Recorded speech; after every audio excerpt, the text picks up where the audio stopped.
বন্ধুরা সবাই কেমন আছো? বন্ধুরা আজকে তোমাদের আপন মায়ের সাথে রাতে কাজ করার অসাধারণ একটি সত্য ঘটনা বলবো। গল্পটি শেষ পর্যন্ত শুনলে তোমরা বাধ্য হবে হাতের কাজ করতে, না হলে সবাই আমাকে কাজ করে দিয়ে যাবে, আমি বাধা দেব না। আমি মুন্নি রানী, বয়স 42 বছর, আমি একজন গৃহিণী। আমার স্বামী সোমেশ 48 বছর, সে একজন ব্যবসায়ী। আমার একটি ছেলে পলাশ, বয়স 26 বছর, সে তার বাবার ব্যবসায় সাহায্য করে। 2 দিন পর আমার মেয়ের বিয়ে। আমার রাখি, বয়স 24 বছর, 2 দিন পরে রাখির বিয়ে। পলাশ আমার সাহায্যে বাড়ির অন্যান্য মেয়েদের কাজ করে দিয়ে তার প্রেমে পাগল বানিয়েছে।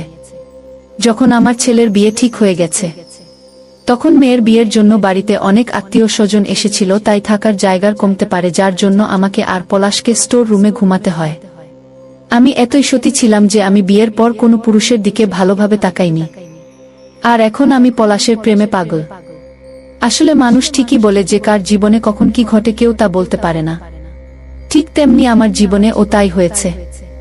আমার স্বামী আমাকে স্টোর রুমে ঘুমাতে বারণ করেছিল, কিন্তু আমি আত্মীয়দের আরামের কথা চিন্তা করে বিয়ের 3 দিন আমি নিজের আর পলাশের বিছানা স্টোর রুমে করেছিলাম।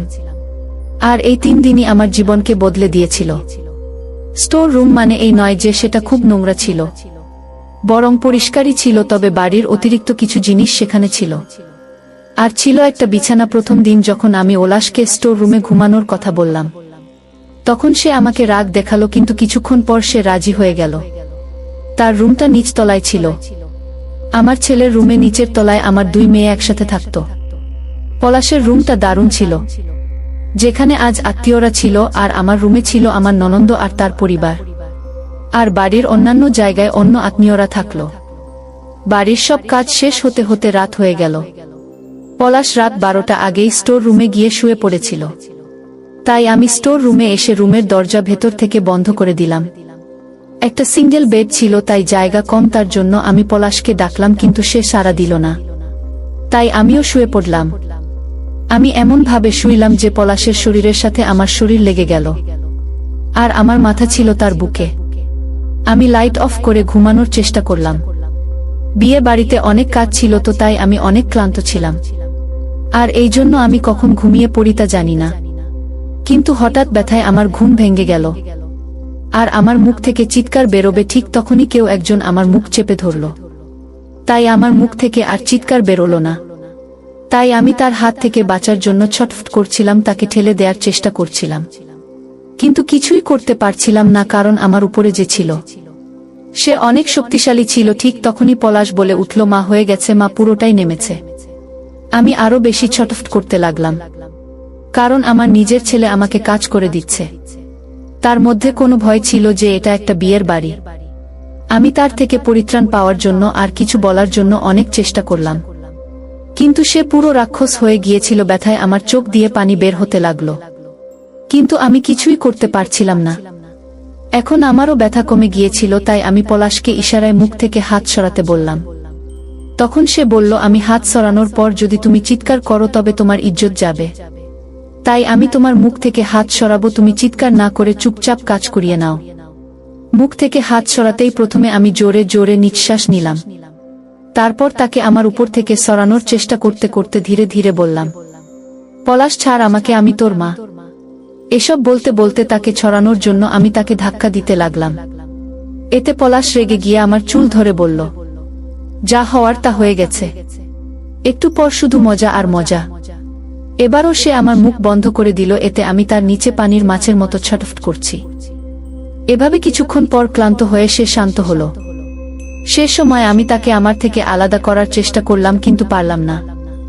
ভিতরে ফেলতে নিষেধ করলাম, কিন্তু সে শুনল না। সে ছেড়ে দিল। তার সাথে সাথে আমিও আমার ছেড়ে দিলাম। কিছুক্ষণ আমার উপরে থাকলো আর জোরে জোরে নিঃশ্বাস নিতে লাগলো, আর আমি তার নিচে পড়ে থাকলাম। কিছুক্ষণ পর যখন পলাশ নিস্তেজ হয়ে গেল, তখন আমি তাকে আমার উপর থেকে ধাক্কা দিয়ে সরিয়ে দিয়ে বিছানা থেকে উঠতে লাগলাম, কিন্তু এতই ব্যথা হচ্ছিল যে আমি আর উঠতে পারলাম না। তাই আমি বিছানায় শুয়ে কাঁদতে লাগলাম। তখন চুপ করে থাকলো। আমি নিজেই জানি না যে আমি কতক্ষণ ব্যথায় কেঁদেছি। আমি অনেক কষ্ট করে উঠে স্টোর রুমের বাইরে বের হয়ে বাথরুমে যাই। ঠিক তখনই পলাশ বাথরুমের বাইরে থেকে আমাকে ডাকতে লাগলো, তাড়াতাড়ি বের হও, আমি প্রস্রাব করব। তার কথা শোনা মাত্র আমার মনে হচ্ছিল যে বাইরে বের হয়ে তার গালে থাপ্পড় দেই, কিন্তু বাড়িতে আত্মীয় থাকায় চুপ থেকে বাথরুমের দরজা খুলে বাইরে বের হয়ে তার দিকে রাগান্বিত হয়ে তাকালাম। আমার দিকে তাকিয়ে মাথা নিচু করে বাথরুমে ঢুকে গেল। আমি তখন বাইরে দাঁড়িয়ে ভাবতে লাগলাম যে এখন আমি কোথায় যাব, নিজের ঘরে না মেয়েদের ঘরে। কিন্তু কোথাও জায়গা না থাকায় আমি আবার স্টোর রুমে এসে শুয়ে পড়লাম। কিছুক্ষণ পর পলাশ স্টোর রুমে এসে দরজা বন্ধ করে আমার পাশে শুয়ে পড়ল।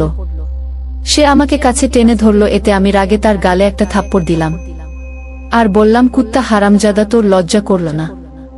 আমার কথা শুনে কাঁদতে লাগলো আর বলল, মা আমার ভুল হয়ে গেছে মা, জানি না কি হয়েছিল আমার মধ্যে যে নিজেকে কন্ট্রোল করতে পারিনি, তাই হয়ে গেছে, দয়া করে বাবাকে কিছু বলো না। এসব বলে সে কাঁদতে কাঁদতে বিছানা থেকে নেমে মেঝেতে শুয়ে পড়ল। তার এই অবস্থা দেখে আমি তাকে আর কিছু বললাম না, বরং চুপচাপ চোখে পানি নিয়ে ঘুমানোর চেষ্টা করলাম আর ভাবতে লাগলাম যে কি থেকে কি হয়ে গেল, আর না জানি আগে আরো কি কি হবে। এসব ভাবতে ভাবতে কখন ঘুমিয়ে গেছি তা জানি না। আমার ঘুম ভেঙে গেল যখন আমি বুঝতে পারলাম যে কেউ আমার উপরে আছে। আমি আমার চোখ খুললাম, আমি আমার উপরে পলাশকে কে দেখতে পেলাম। কেবল কাজ শুরু করবে ঠিক তখনই আমি তাকে জোরে ধাক্কা দিলাম, কিন্তু সে শক্ত করে ধরেছিল। আমি আবার পরাস্ত হলাম, আবার আমার মুখ বন্ধ করে দিল। এখন স্টোর রুমে কিছুটা আলো ছিল, কারণ বাইরে হল রুমে লাইট জ্বালানো ছিল, তাই আমরা একে অপরকে দেখতে পাচ্ছিলাম। বেশি চিৎকার করো না, বাইরে আত্মীয় স্বজনেরা সব উঠে যাবে, তখন সবাই জানতে পারবে। আমার চোখ দিয়ে পানি পড়তে লাগল, কিন্তু পলাশ তবুও থামল না। আমি ছটফট করতে লাগলাম, তবে সে আমার মুখ থেকে হাত সরিয়ে নিল, কিন্তু আমি চিৎকার করতে পারলাম না, কারণ বাসাভর্তি মেহমান, তাই তাকে নিচু সুরে বললাম, কেন এমন করছিস? পলাশ, আমাকে ছেড়ে দে, আমি যে তোর মা। এসব বলতে বলতে আমি তাকে সরাতে লাগলাম, কিন্তু সে আমাকে শক্ত করে ধরে রাখল আর বলল, আরেকটু মা। আমার চোখ দিয়ে পানি পড়তে লাগল। ঠিক তখনই বাইরে থেকে আমার মেয়ে আমাকে ডাকতে লাগল, অনেক বেলা হয়ে গেছে, ঘুম থেকে উঠো মা। এতে আমি তাড়াতাড়ি চোখ খুলে পলাশের দিকে তাকালাম। সে আমাকে চুপ করে থাকার ইশারা করল। তখন আমি তাকে বললাম, পলাশ, ছেড়ে দে আমায়, বাইরে সবাই আছে, বা আমি তোর মা। এ কথা বলে আমি যখন আবার উঠতে চেষ্টা করি, তখন পলাশ আবার আমাকে বাধা দিল। মা, আমার আসছে বলে হাঁফাতে লাগলো। তখন আমি তাকে বললাম, বাইরে ফেল, কিন্তু কথা না শুনে সে ভিতর ফেলল। আবার রাখি আমাকে ডাকতে লাগলো, তাই আমি পলাশকে আমার উপর থেকে ধাক্কা দিয়ে সরিয়ে দিলাম। অনেক কষ্ট করে স্টোর রুম থেকে বাইরে বের হলাম। আমাকে এলোমেলো দেখে রাখি আমায় জিজ্ঞেস করল, কি হয়েছে মা? আমি বললাম, কিছু না, কাজ করতে করতে একটু ক্লান্ত হয়ে গেছি। ভাবতে লাগলাম যে সব বলে দেব। মাঝে মাঝে আমি সমীরের কাছে গেলে ও তাকে কিছুই বলতে পারলাম না, কারণ বিয়ের বাড়ি তো না জানি কি না কি হয়ে যায়, তাই বিয়ের পর স্বামীর সাথে এ নিয়ে কথা বলবো বলে ভাবলাম আর বাড়ির কাজে লেগে পড়লাম। একদিন পর আমার মেয়ের বিয়ে, তাই আরো আত্মীয় স্বজন বাসায় আসতে লাগলো, ফলে বাড়িতে থাকার জায়গা আরো কমে গেল। কিন্তু আমি আজ পলাশের সাথে থাকবো না বলে ভেবে নিয়েছি। দিনের বেলা পলাশের মুখোমুখি হলেই আমার দুজনই মুখ ঘুরিয়ে নিচ্ছিলাম, আর রাতে যখন ঘুমানোর সময় এলো তখন আমার ঘুমানোর জায়গা ছিল না। তখন পলাশ আমাকে স্টোর রুমে ঘুমাতে বলল। এটা শুনে আমি তার দিকে তাকাতেই সে গত রাতের জন্য আমার কাছে ক্ষমা চেয়ে বলল, আর হবে না। এ কথা বলে কাঁদতে লাগলো। তার চোখে পানি দেখে আমি তাকে বিশ্বাস করলাম আর তার সাথে স্টোর রুমে ঘুমাতে আসলাম। রুমে এসে আমরা শুয়ে পড়লাম।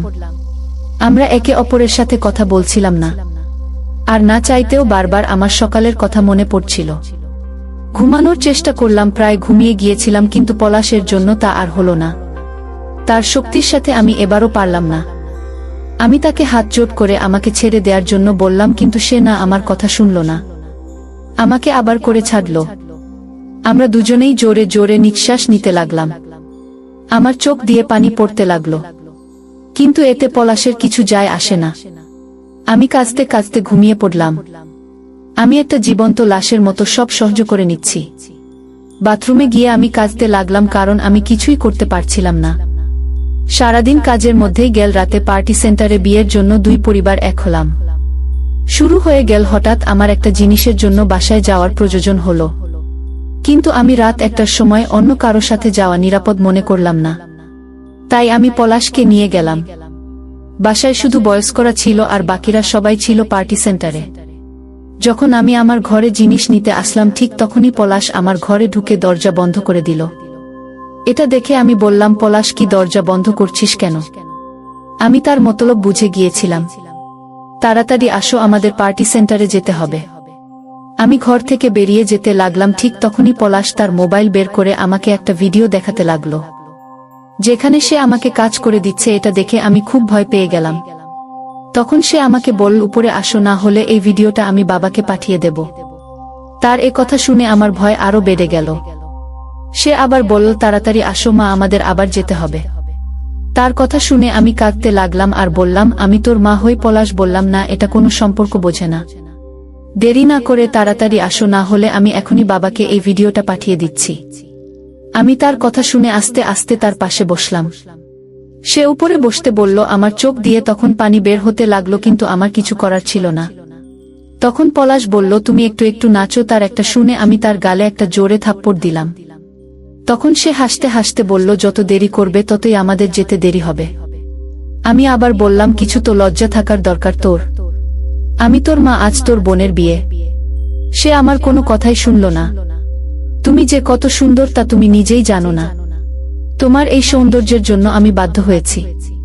আমি জানি তুমি আমার মা, আর আমি তোমার সম্মতিতে এসব হবে না। দুঃখিত মা, তুমি আসলেই অনেক সুন্দরী। তার মুখে এসব কথা শুনে আমি খুব খুশি হলাম। পলাশের মুখ থেকে মা ডাক শুনে আমার মনে হলো আমি এসব কি করছি, তাই আমি তাড়াতাড়ি সব কাপড় ঠিকঠাক করলাম। তারপর জিনিসপত্র নিয়ে ঘর থেকে বের হলাম। কিছুক্ষণ পর প্রতাপ ঘর থেকে বের হয়ে আসলো। আমরা একে অপরের সাথে কোনো কথা না বলে সোজা পার্টি সেন্টারে চলে আসলাম। এখানে এসে সোমেশ আমার সাথে রাগারাগি করলো দেরি করার জন্য, কিন্তু আমি তাকে কি করে বলি যে একটু আগে আমার সাথে কি কি ঘটেছে। ঠিক তখনই আমার নজর পলাশ এর উপর গেল। সে আমাকে দেখে চোখ মারল, এতে আমার রাগ না হয়ে লজ্জা পেয়ে গেলাম। জানি না আজ কেন যেন কাজ করিয়ে নিয়ে আমি খুব মজা পেয়েছি। পলাশ আমার কাছে এসে জিজ্ঞেস করল, যদি অসুবিধা হয় তবে বাথরুমে গিয়ে পরিষ্কার হয়ে আসো। তার কথা শুনে আমি তার দিকে রাগী চোখে তাকালাম আর বললাম, তুই যা এখান থেকে। সে হেসে বলল, ওই দিকে বাথরুমে যাও, পরিষ্কার করে আসো। সে আমাকে তার রুমাল বের করে দিল। আমি তার মুখের দিকে তাকালাম। সে আবার বলল, যাও মা, পরিষ্কার করে আসো, যদি পেটে বেবি এসে যায় তবে সমস্যা হয়ে যাবে। একথা শুনে আমার মনে এ ব্যাপারটা আমার কেন মনে হলো। বেবি তো আসতেই পারে। আমি কিছু না বলে তার হাত থেকে রুমালটা নিয়ে বাথরুমে গেলাম, পরিষ্কার করলাম। বাইরে বেরিয়ে আসলাম। বাইরে বিয়ের কাজ শুরু হয়ে গেছে। আমি গিয়ে পলাশের পাশে দাঁড়ালাম। সে আমাকে বলল, মা, আমার রুমাল কোথায়? আমি তার দিকে তাকিয়ে বললাম, আমি ফেলে দিয়েছি। পলাশ, মিথ্যা বলো না, ওটা তো তোমার হাতে। আমি তাকে তার রুমালটা দিয়ে দিলাম। সে আমার দিকে তাকিয়ে রুমালের গন্ধ নিতে লাগলো। এটা দেখে আমি লজ্জা পেয়ে গেলাম। সে রুমালের গন্ধ নিতে নিতে বলল, কি সুন্দর গন্ধ। আমি বললাম, তুই কি পাগল নাকি? সবাই এখানে আছে আর তুই এমন করছিস। একবার বিয়েটা শেষ হতে দে, তারপর তোর বাবার সাথে এ নিয়ে কথা বলছি। এ কথা বলে আমি অন্য জায়গায় গিয়ে দাঁড়ালাম। সত্যি বলতে কি, পলাশের এসব পাগলামি আমার ভালো লাগছিল, কিন্তু আমি যে মাথায় কি করব বুঝতে পারছিলাম না। তারপর বিয়ের সব কাজ শেষ করে রাখিকে বিদায় দিয়ে আমরা বাসায় আসলাম। সারারাত সবাই জেগেছিলাম, তাই বাসায় এসে কিছু অনুষ্ঠান শেষ করে ঘুমানোর প্রস্তুতি নিচ্ছিলাম। কিছু আত্মীয় চলে গিয়েছিল। রাতে যখন ঘুমানোর সময় আসলো, তখন পলাশ আমাকে স্টোর রুমে ঘুমানোর ইশারা করল। আমি তাকে থাপ্পড় দিয়ে নিজের ঘরে এসে শুয়ে পড়লাম, কারণ এখন বাড়ি প্রায় ফাঁকা, তাই থাকার জায়গা অনেক। কিন্তু পলাশের সাহসের তারিফ করতে হবে, কারণ শোয়ার কিছুক্ষণ পর আমার মনে হলো কেউ আমার উপরে। আমি চোখ খুলে দেখি পাশে তার বাবা শুয়েছিল। পলাশ আমাকে কোলে তুলে স্টোর রুমে নিয়ে গেল। সেদিন রাতে 4 বার কাজ করল। বন্ধুরা, আজ এই পর্যন্ত। পরবর্তী ভিডিও পেতে আমাদের সাদিয়া ব্লগ চ্যানেলটি সাবস্ক্রাইব করে রাখুন। ধন্যবাদ সবাইকে।